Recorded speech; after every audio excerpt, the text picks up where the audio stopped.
हमें आज हिंदू मुस्लिम में उलझाया जा रहा है, आप सब जानते हो। लेकिन सच बात दोस्तों ये है कि बहुजनों का शोषण सवर्णों ने किया है। उन्हें अपने बराबर बैठने नहीं दिया, उन्हें अपने घरों के बाहर से अच्छे कपड़े पहनकर निकलने नहीं दिया गया। महर्षि द्रोणाचार्य और परशुराम ने उस समय एक्चुअल में भेदभाव किया था। आप बात करते हैं मौलानाओं की, लेकिन आप बताइए कि आपके धर्मात्माओं ने कभी ऊंच नीच का विरोध क्यों नहीं किया?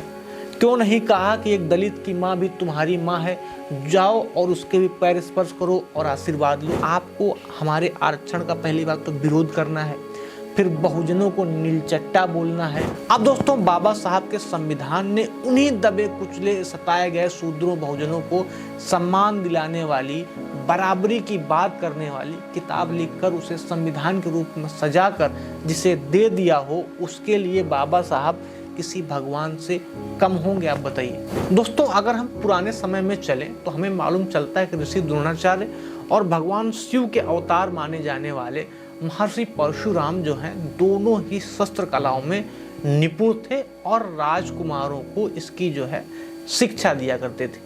लेकिन दोस्तों दोनों ही ऋषियों में दो अंतर थे। वो ये थे कि दोनों ही ऋषि अलग अलग लोगों को शिक्षाएं देते थे। यानी कि जो द्रोणाचार्य जी थे वो सिर्फ और सिर्फ क्षत्रियों को सिखाते थे और महर्षि परशुराम जो थे वो सिर्फ और सिर्फ ब्राह्मणों को सिखाते थे।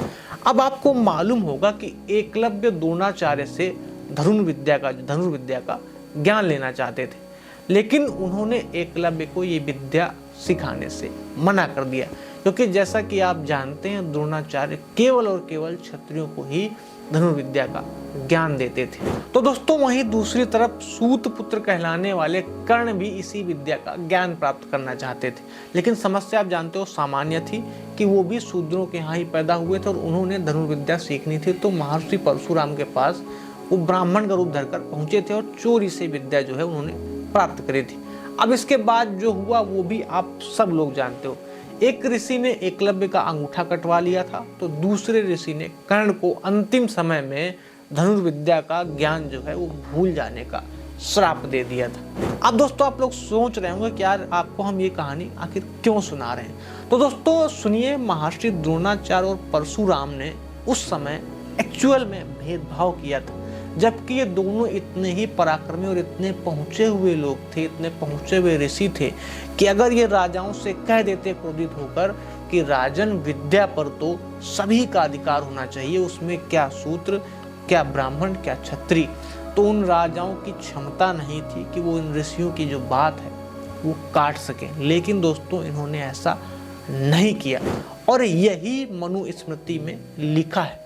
इस किताब में ब्राह्मणों और क्षत्रियों को श्रेष्ठ बताया गया है और शूद्रों दलितों को नीच लिखा गया है, अधम लिखा गया है। इस किताब ने उनका सम्मान छीन लिया और इसी चीज को जो ब्राह्मण और क्षत्रिय हैं वो आज तक एंजॉय करते चले आ रहे हैं। अब दोस्तों बाबा साहब के संविधान ने उन्हीं दबे कुचले सताए गए शूद्रों बहुजनों को सम्मान दिलाने वाली, बराबरी की बात करने वाली किताब लिखकर उसे संविधान के रूप में सजाकर जिसे दे दिया हो, उसके लिए बाबा साहब किसी भगवान से कम होंगे? आप बताइए।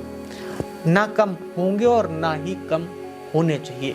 हमें आज हिंदू मुस्लिम में उलझाया जा रहा है, आप सब जानते हो। लेकिन सच बात दोस्तों ये है कि बहुजनों का शोषण सवर्णों ने किया है। उन्हें अपने बराबर बैठने नहीं दिया, उन्हें अपने घरों के बाहर से अच्छे कपड़े पहनकर निकलने नहीं दिया गया। उनकी माताओं बहनों को चप्पल पहनने का अधिकार नहीं था।